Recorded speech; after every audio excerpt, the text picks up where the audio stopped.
Bienvenidos al Mundo nos mira desde la usina del arte y por el canal de la ciudad. Hoy tenemos el enorme placer de poder conversar con un referente del cine argentino, el señor Manuel Antin. No solo que ha sido un gran director que ha filmado 10 películas, una de ellas, Don Segundo Sombra, con 3 millones de espectadores. Hoy hablar de 3 millones de espectadores verdaderamente es una fantasía. Manuel, muchísimas gracias por recibirnos acá en esta escuela tan importante para todos los estudiantes de cine. Y bueno, imagino ya tu segunda casa, ¿no? Y casi diría la primera. Manuel, contanos un poco, ¿dónde naciste? Yo nací en un pueblito que ha desaparecido ya, que se llama Las Palmas, en el Chaco. En el Chaco. En el Chaco. Allá había una compañía que después fue atormentada por algunos directores de cine como Bulicher, con Quebracho. La compañía se llamaba La Forestal, mi padre trabajaba en La Forestal y ocasionalmente en esa época estaba allá y nací yo allá. ¿Estuviste 2 años allá en el Chaco y te viniste para Buenos Aires? Sí. Hice una paradita en Corrientes, hicimos una paradita en Corrientes, después vinimos de Buenos Aires, a donde yo llegué a los 3 o 4 años y me quedé para siempre, ¿no? ¿Y dónde te criaste acá en Buenos Aires? Me crié en distintos lugares, me crié en Caballito, Flores, mi padre tenía una vida muy inestable, así que... ¿A qué se dedicaba él? Sí, acá era empleado de comercio. Empleado de comercio. Sí. Con todos los vaivenes. Con todos los vaivenes que tiene nuestro país y que tiene además el comercio, ¿no? Y nosotros que éramos muchos, incluyendo a ellos dos, a mi padre y mi madre, éramos 10, o sea que teníamos para... ¿Eran 8 hermanos? Sí. 8 hermanos, y tu madre y tu padre, y tu madre ama de casa, obviamente, no Sí, podía ser claro, otra cosa, claro. Con 8 hijos, me imagino. Claro, absolutamente. ¿Y cómo fue esa infancia? ¿Era una infancia con necesidades o estaban...? No, fue una infancia con necesidades, una infancia complicada, además, en fin, no teníamos demasiado, éramos muchos para los ingresos que había y vivíamos muy sacrificadamente. Yo empecé el Colegio Nacional, por ejemplo, viviendo en Caballito, iba caminando hasta el Colegio Nacional de Buenos Aires y de vuelta. Y en el Nacional de Buenos Aires, que en ese momento no era un colegio de fácil acceso. No. Iba y venía caminando como un príncipe, y además en una familia en la que yo era una persona un poco incomprensible, ¿no? No era una familia con digamos, tendencias de arte y demás, sino en absoluto. En absoluto. Vos eras como esa la oveja negra, en el buen sentido de la palabra. Tanto es así que cuando yo dejé de trabajar en la editorial Abril y dejé de estudiar abogacía, mi padre me dijo, pero ya no vas a trabajar más, no vas a estudiar, no. ¿Y qué vas a hacer? Cine, dije yo. Y él me miró y me dijo, vos vas a terminar en Pampa y la Vía. Vivo media cuadra. O sea, fue una predicción, digamos. Exactamente. Pero no en Pampa y la Vía, no en ese Pampa y la Vía que él decía. Claro. Ahora, sé que tenías, hay una anécdota que leí muy linda, que pasabas mucho tiempo en el baño. Sí, porque eran los lugares donde yo escribía, porque además escribir en mi casa era una cosa completamente sospechosa y incomprensible. Porque era una mentalidad de trabajo, ¿no? Era una mentalidad de trabajo sí. No era una casa de cultura, digamos, ¿no? Yo andaba con libros, era muy raro para mi familia. ¿Y tus hermanos cómo lo veían? Mis hermanas eran maestras y maestras normales, como se decía antes, ¿no? Pero, en fin, no tenían demasiadas preocupaciones estéticas, ni literarias, ni artísticas, ¿no? Yo la verdad no sé a quién salí, porque todo lo que yo escribía y todo lo que yo hacía, lo hacía casi escondidas, en el baño, a la noche, mientras todos dormían, yo escribía en la oscuridad, y trataba de ser algo que nunca, quizás por una maldición familiar, nunca logré ser, que era un escritor, que fue siempre mi verdadero sueño, mi verdadero fracaso, es no haber sido un escritor. Bueno, pero todo no se puede. No se puede. Yo hubiera preferido. Lo que pasa que evidentemente las cosas las cosas avanzan por lugares a veces inesperados Y la vida maneja una claro, energía y las cosas van yendo por un carril que a veces uno no puede controlar. Por supuesto. Esa es la realidad. Y cuando vos escribías, ¿nunca pudiste mostrarle a tus padres esto que escribías? Jamás. Jamás se interesaron, además, ¿no? ¿Qué edad tenías, Manuel, en ese entonces? Y yo tenía, cuando empecé a escribir, tenía 11, 12 años, ¿no? Escribía versos, leía mucho, era realmente un personaje sospechoso en mi casa, ¿no? Siempre con un libro en la mano. Eras como un espejo en el cual es difícil reflejarse, porque la realidad es que ellos, ¿qué está haciendo? Aparte, cuando uno claro, se quiere cultivar y quiere aprender, aquel que no tiene ganas o tiene ganas de vivir una vida más práctica, más empírica, no... Y además que en el caso mío, todo lo que me ocurrió a partir de esa vocación literaria es totalmente inesperado. Yo nunca pensé que alguna vez sería director de cine. A pesar de que me interesaba mucho el cine, veía 3, 4 películas por día, tenía una gran pasión por el cine, pero nunca me vi en la condición de creador cinematográfico, ¿no? Eso se lo debo en realidad a mi espíritu plagiario, porque cuando yo tenía algo así como 26, 27 años, un día leí un cuento de Julio Cortázar y descubrí que él era lo que yo quería hacer, lo que yo no podía hacer, ¿no? O sea, veías reflejado en eso todo lo que vos hubieras querido. Era exactamente lo que yo quería escribir, era exactamente. ¿Has tenido una relación con él? Sí, mucha. Mucha. O sea, de tener una Sí, larga sí, comunicación y ya sea viéndolo por carta, pero tenían una enorme... Sí. No, tuvimos mucha relación porque además en esa época ser director de cine en esa época era más importante que ser escritor. Curiosamente, el escritor es un solitario, el director de cine es un señor que maneja equipos, que maneja grupos, que maneja tecnología. Entonces, en la relación que comenzó con un estimado señor y que después se fue transformando, hubo muchos momentos en los cuales yo era más importante que él. Claro. Incluso para él, porque yo le decía que no a algunos proyectos que me presentaba. Él tampoco era Julio Cortázar en esa época era un escritor desconocido. Y yo, en cambio, en el mundo del cine, rodeado de actores, actrices, un lugar al cual accedí de forma totalmente inexplicable. Porque es dicotómico, ¿no? Que esta cosa de que de alguna manera te hubiera gustado ser escritor, que es un trabajo, como decís vos, que ya es en una enorme soledad, a ser director, con todo lo que eso implica, que es un nivel de convivencia enorme con un grupo de gente y demás. Claro. Ahí hay algo que no, hay algo que fue... Lo que sucede es que cuando yo leí aquel primer cuento que leí de él, yo no lo conocía como escritor y además tampoco era muy conocido como escritor en la Argentina, salvo en grupos literarios o académicos, ¿no? Cuando leí aquel cuento y descubrí que eso era lo que yo hubiera querido escribir, pensé qué manera legal podría tener de plagiarlo. Y me pareció que el cine me daba esa posibilidad. Claro. Por eso le escribí. Yo en ese momento no tenía nada que ver con el cine, tenía amigos y con los cuales iba mucho al cine y una gran pasión por el cine, pero como espectador. Ahora, vos te educaste en el Nacional Buenos Aires Sí. y después fuiste celador ahí en el mismo colegio, Después estuve 17 años en el colegio. 17 años. Entre los 6 que dura la cursada y los 11 que me quedé como empleado. Después, porque en el interín, como yo me recibí de bachiller, hice algo que la gente debe pensar que es una cosa que inventé yo, que se llamaba la conscripción. Una cosa que yo la hice, así que la conozco bien. De manera que en ese sentido la vida era completamente distinta a la que se me iba presentando, porque además yo vivía en un mundo político extraño, porque estaba el gobierno de Perón, Yo hacía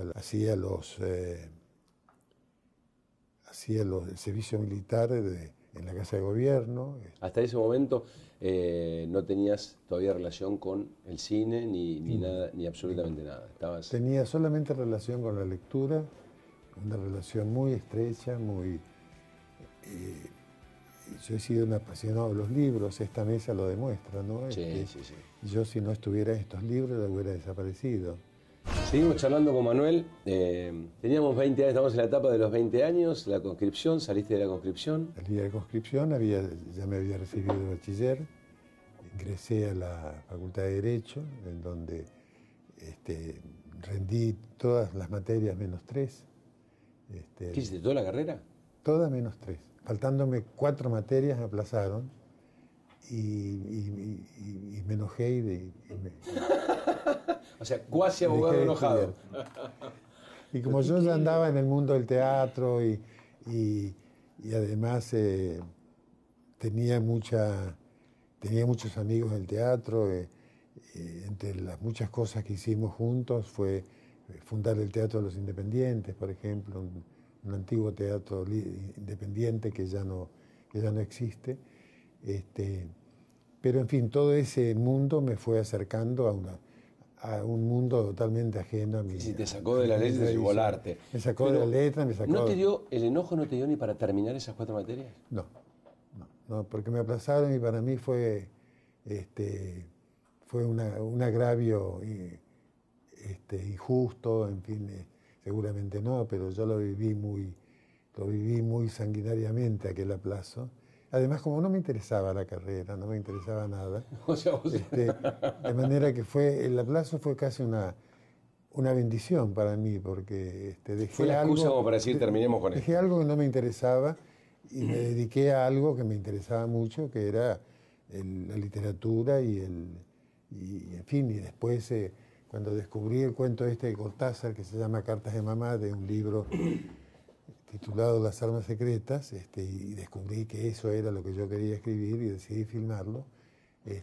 Lo filmaste con otro nombre, ¿verdad? No. ¿Con el mismo nombre? Ah, no, con la película sí. Sí, la película se llama La cifra impar. Ajá. Sí. Es un título que me valió bastantes discusiones con Cortázar, porque a él le decía que era un título que no iba a echar al público, iba a repeler al público, no iba a entender nada, que era la cifra impar, etc. Y yo, que defendía siempre una ética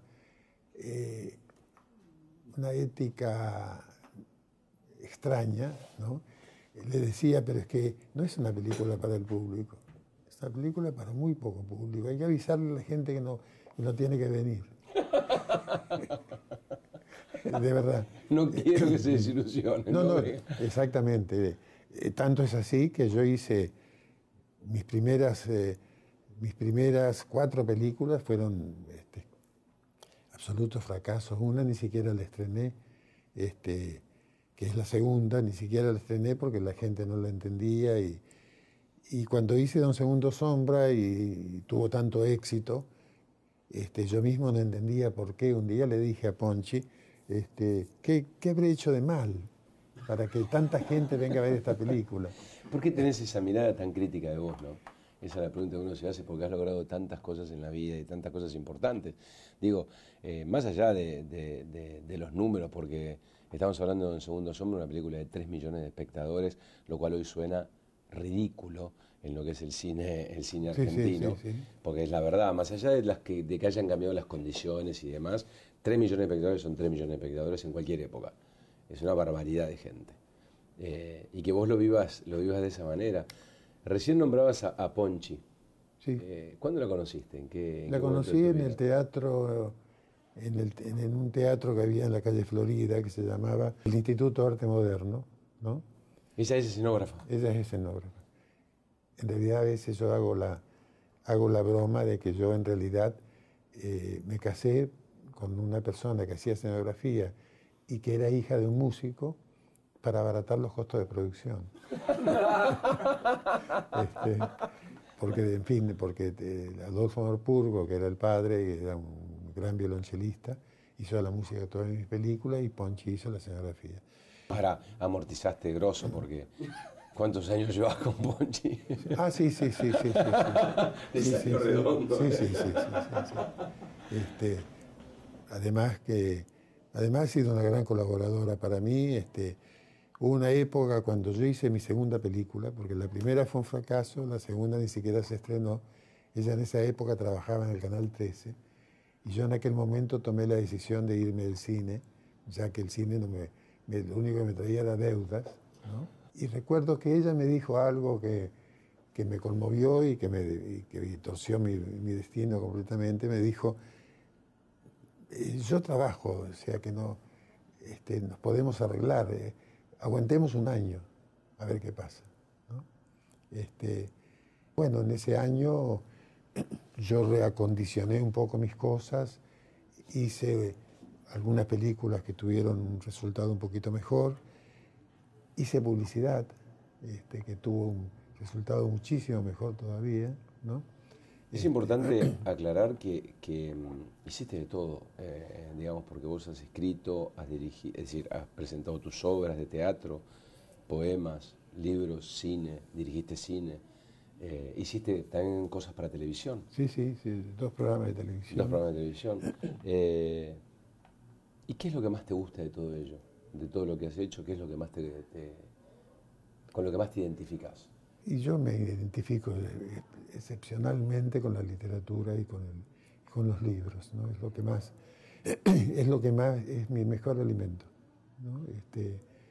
He tenido amigos, amigos entrañables en fin, que han sido próceres de la literatura argentina, el caso de Bioy, de Borges, de Cortázar, ¿no? Y en realidad debo confesar que nunca he dejado de envidiarlos a ellos, ¿no? Y que el lugar que me dio a mí el destino no es exactamente el lugar con el cual yo soñaba cuando soñaba con el destino, ¿no? De todas maneras, una de las cosas que me ha caracterizado es aceptar la realidad, y la realidad era que la gente me reconocía como director de cine y no como escritor, y entonces yo dije, bueno, Así será. sí, así será. Y ¿En qué momento te agarran los hijos? ¿En qué momento de tu vida? los hijos me agarran siempre en las alturas. El primero nació después de mi viaje a Machu Picchu. ¿Fuiste a filmar a Machu Picchu? Sí, sí, filmé 2 cuentos de Cortázar, precisamente. Y el segundo, veraneando con los provechos de esas películas en la Cumbrecita, en Córdoba. Tuve 2 hijos, un hijo que se dedica al cine y una hija que es arquitecta.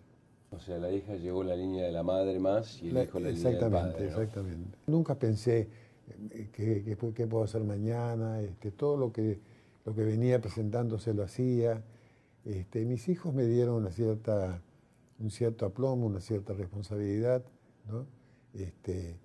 Y bueno, yo creo que le pasa a todos los padres. Una cosa es ser un ser independiente y sin familia, y otra cosa es tener una familia. Me dediqué a la publicidad, que era una forma de ganar dinero con el cine, ¿no? Y durante varios años vivimos muy bien hasta que yo volví a producir películas y empezamos a pegar saltos, ¿no? Nuevamente, y hasta llegar a la situación de Pampa y la Vía. ¿De Pampa y la Sí, Vía sí. nuevamente? O sea, ¿estuviste en Pampa y la Vía? No, ¿Volviste a estar no, no. complicado, Sí, digamos? sí, sí, sí, varias veces. Varias veces. ¿Ya los Cuando, chicos con qué edad? y los chicos tenían 12 años, 10 años. Este, Me acuerdo que en aquel momento, cuando yo empecé a hacer publicidad, y se me presentaban proyectos cinematográficos, enseguida yo me, me- me retenía a mí mismo para no encararlos, porque tenía miedo que el vaticinio de mi padre fuera finalmente verdadero, ¿no? Pero en fin, de verdad que no, en realidad no puedo de ninguna manera quejarme. Eh, de casualidad fui director del Instituto de Cinematografía porque colaboré mucho con la campaña política de Raúl Alfonsín. Sobre eso quería hablarte. Bueno, hoy por supuesto vamos a seguir charlando con Manuel, lo van a ver en el programa de mañana. La verdad que es un verdadero placer hacer un recorrido de su vida tan rica en tantas cosas, ¿no? Así que nos vemos mañana en El Mundo Nos Mira y seguiremos charlando con el señor Manuel Antín.